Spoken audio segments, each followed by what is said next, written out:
गौरीपूजन म्हणजे अत्यंत महत्त्वाचा सण. या सणामध्ये महाराष्ट्राच्या ग्रामीण संस्कृतीचा जागर व्हावा, शेतीकडे पाहण्याचा दृष्टिकोन सकारात्मक व्हावा, अन्नदाता शेतकऱ्यांप्रती कृतज्ञता व्यक्त केली जावी या उद्देशानं यंदा नगरसेवक श्रीकांत जगताप आणि श्रावणी जगताप तसेच कुटुंबियांच्या वतीनं विशेष आरास करण्यात आली होती, ज्यानं बघणाऱ्या प्रत्येकाची वाहवा मिळवली आहे. यामध्ये प्रामुख्यानं ग्रामीण संस्कृतीमधील घरांची आरास तसेच सडा, सारवण, जात्यावरच्या ओव्या, गाई वासरांच्या गळ्यामधील घुंगरांची ऋणुझुणू तसेच शेतीवाडी, नांगर, फाळ, गोफण, बैलगाडी अशा अनेकविध गोष्टी या फुलांनी सजवलेल्या होत्या.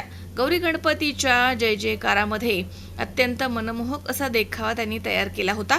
गौरी गणपतीचा आशीर्वाद घ्या असे आवाहन श्रीकांत जगताप आणि श्रावणीताई जगताप यांनी केलं आहे.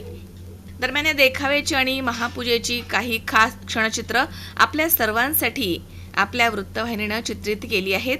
या कार्यक्रमासाठी परिसरामधील अनेक नामांकित राजकीय सामाजिक क्षेत्रामधील मंडळींनी उपस्थिती लावली होती. आमदार माधुरीताई मिसाळ, भारतीय जनता पक्षाचे माजी शहर अध्यक्ष जगदीश मुळीक, महिला आयोगाच्या अध्यक्ष रुपालीताई चाकणकर, हरिभक्त परायण ऋषिकेश महाराज चोरगे यांनी देखील या ठिकाणी उपस्थिती लावली होती.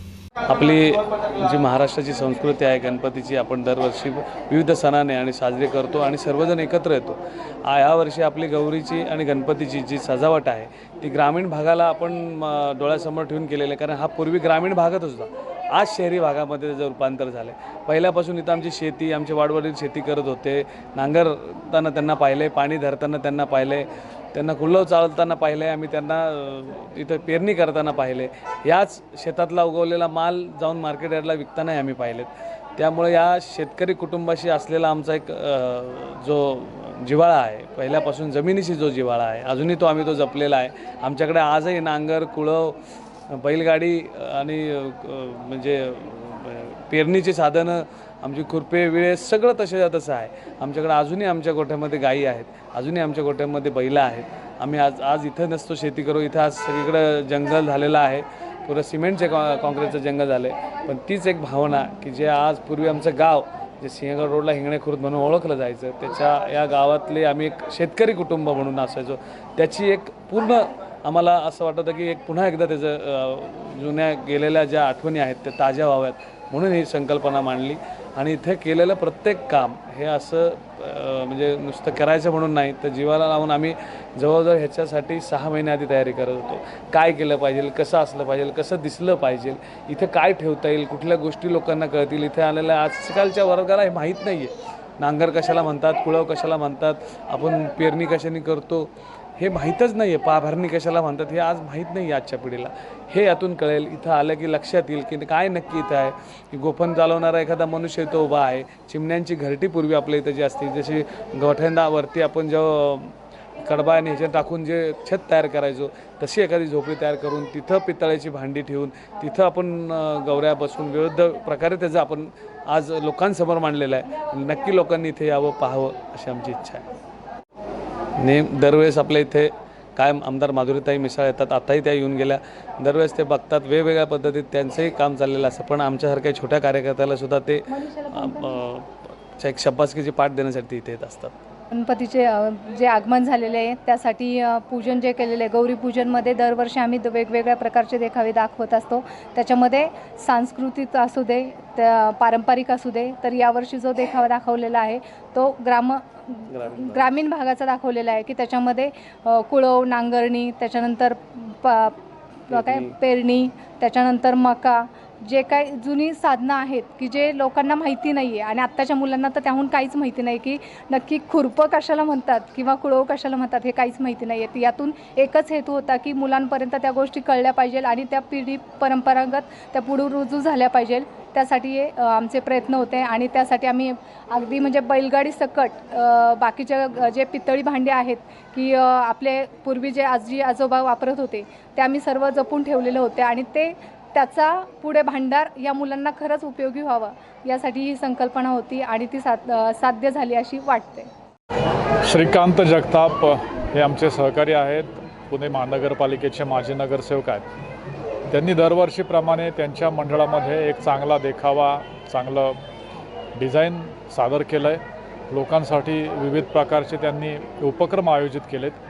मी त्यांचं अभिनंदन करतो की दरवर्षी सांस्कृतिक महोत्सव किंवा गणेश उत्सवाच्या माध्यमातून लोकांशी संपर्क करून विविध उपक्रम आयोजित करत असतात. गणेशोत्सव चांगल्या पद्धतीने सेलिब्रेट करत असतात. त्यांना मी शुभेच्छा देतो. आपणा सर्वांना गणेशोत्सवाच्या आणि गौरी आगमनाच्या मनापासून शुभेच्छा. आमचे बंधू श्रीकांतजी जगताप आणि श्रावणी वहिनी गेल्या अनेक वर्षापासूनची जगताप कुटुंबियांची ही परंपरा जोपासण्याचा त्यांनी मनापासून प्रामाणिकपणे प्रयत्न केलेला आहे. एक संस्काराचा वारसा पुढे चालवण्याची ही पिढी उत्तमरित्या काम करते. आजचा देखावासुद्धा पाहिला. अतिशय प्रत्येक वर्षी वेगवेगळे देखावे सादर करताना एक वेगवेगळी थीम घेऊन जात असताना अतिशय चांगल्या पद्धतीचा संदेश समाजामध्ये देण्याचा जगताप कुटुंबियांचा प्रयत्न असतो. आजच्या या देखाव्यामध्ये आपण पाहिलं असेल अगदी पूर्वीच्या काळामध्ये म्हणजे हल्लीच्या पिढीला हे पाहताही येणार नाही. शेणाने सारवलेल्या या घरामध्ये पूर्वीच्या काळची भांडी आणि सगळ्या वस्तू ठेवलेल्या आहेत. ह्या केवळ पुस्तकामध्ये आपण पाहत होतो ते प्रत्यक्षात त्यांनी ठेवलेल्या आहेत आणि अतिशय आकर्षकरित्या हा देखावा सजवलेला आहे. या गौराईच्या आगमनाच्या निमित्तानं मी जगताप कुटुंबियांना मनापासून शुभेच्छा देते. आणि केवळ देखावा सादर करणं हाच नाही तर या निमित्तानं सर्व पक्षीय सर्व आप्तेष्टांना एकत्रित बोलवत वर्षातला हा उत्सव अतिशय आनंदाने साजरा करणारे जगताप कुटुंबियांची परंपरा अशीच ते पुढे चालू ठेवतील. आजच्या गौरी आगमनाच्या या कुटुंबियांना मी मनापासून शुभेच्छा देते. अंबिका कोणी म्हणती भवानी, दुर्गे दुर्कट यमाई अंबा सुरमर्दानी. किती नावे किती रूपे परी तेजे एकबाई, आदिशक्ती अंबाबाई, आदिशक्ती अंबाबाई. त्या आदिशक्तीचा आज जागर आहे. रक्तबीजाचं रक्त पिली म्हणून तिचा रंग काळा झाला, ती कालिका झाली. आणि गंगेमध्ये स्नान केलं तेव्हा तिचा रंग गोरा झाला म्हणून तिला गौरी म्हणतात. त्या गौरीचं आज पूजन आहे. म्हणून काट्या कोट्याचा तुडवीत रस्ता, माझ्या गावाकडं चल माझ्या दोस्ता. इथं मातीत मरतात माणसं, त्यांच्या घामाचा भाव लय सस्ता. माझ्या गावाकडं चल माझ्या दोस्ता, माझ्या गावाकडं चल माझ्या दोस्ता. भारतीय संस्कृतीचं आणि महाराष्ट्राचं दर्शन घडवणारा हा देखावा या ठिकाणी संपन्न केलेला आहे. मुलांना जातं मापटं जोखाड हे काय असतं याचं संपूर्ण माहिती व्हावी त्यासाठी हे गावाकडची संकल्पना आज या ठिकाणी आपण सादर केलेली आहे. आणि हा भारतीय संस्कृतीचा श्रावणातली ही श्रावणी आहे आणि हा शशीचा कांत आहे. अशा दोघांनी ही संकल्पना या ठिकाणी संपन्न केली. त्यामुळे आवर्जून ती पाहण्यासाठी आपण आले आणि सर्वांनी ह्या भारतीय संस्कृतीचा आणि महाराष्ट्रातल्या या लोकधारेचं या ठिकाणी दर्शन घेतलं. त्यामुळे दोघांनाही सदिच्छा शुभेच्छा. रामकृष्ण हरी. अमोल उदमरेसह हर्षल कोठावदे, सी 24 तास, पुणे.